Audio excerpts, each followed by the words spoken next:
Hello. Hey there, it's Drew. Well, got a pretty good economic topic today. And this is coming from what's going on in my other video, one on Friedrich von Hayek. And the issue of this is the complaint people are having that FDR is Keynesian. That's how you look. Because I'm saying, look, system is blown out. We got to go back to FDR and put back all the regulations that we've gotten rid of over the last decades. Right? So, now when I bring that up, people get into this conniption fit. They go berserk, say, FDR was Keynesian! Oh boy. Well, to dispel that, I thought I'd read from Frances Perkins, who was the Labor Secretary in FDR's administration. And she went the whole way through, from beginning to end. So, let's see what she has to say. And she just shut up about it because, well, I get a surprise at the end. You'll see. Chapter 18. Labor and the Codes. Combined with the relief program and with public works, it constituted an effective demonstration of the theories which John Maynard Keynes had been preaching and urging upon the English government. Roosevelt himself was unfamiliar with the economics of Keynes. Others in the administration had read his works, but he had not yet attained popular acceptance. His was the formula that public expenditures should be increased when private expenditures fall off. Keynes came to this country in June 1934, and again later on. He was liberally consulted, not, I think, by Hugh Johnson, but by a number of other people in the government who were anxious to have his comment. He pointed out that the combination of relief, public works, raising wages by NRA codes, distributing money to farmers under agricultural adjustment, was doing exactly what his theory would indicate as correct procedure. He was full of faith that we in the United States would prove to the world that this was the answer.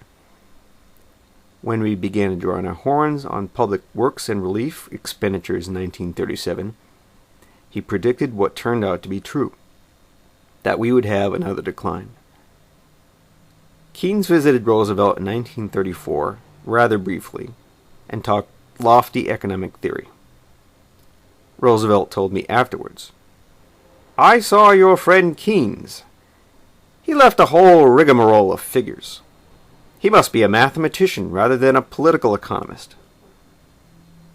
It was true that Keynes had delivered himself of a mathematical approach to the problems of national income, public and private expenditures, purchasing power, and the fine points of his formula.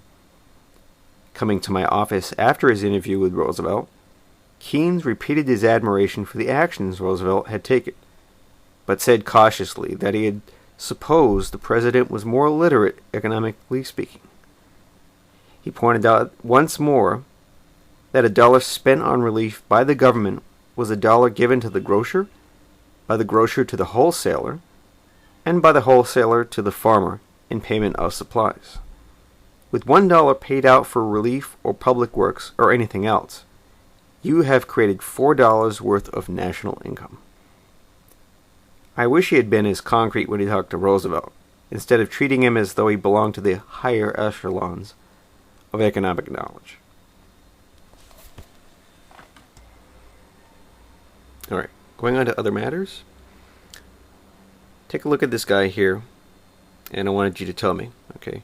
This is Jesse Jones, and without Googling, tell me what agency in the Roosevelt administration that he ran. Now, it's important because, one, he was the guy responsible for the disbursement of federal credit for things as big as the Bay Bridge, dams, and so forth, as small as $20 to a barber or $25 to a blacksmith. Now, he actually brought at least $500 million in profit to the Treasury.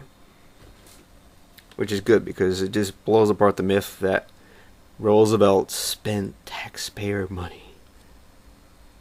Anyways, if you can tell me what agency he headed, and if you can prove that he was following Keynes's model, or if he was a Keynesian, then fine, maybe I'll take you a little seriously. But in other words, I just think you're just completely ignorant,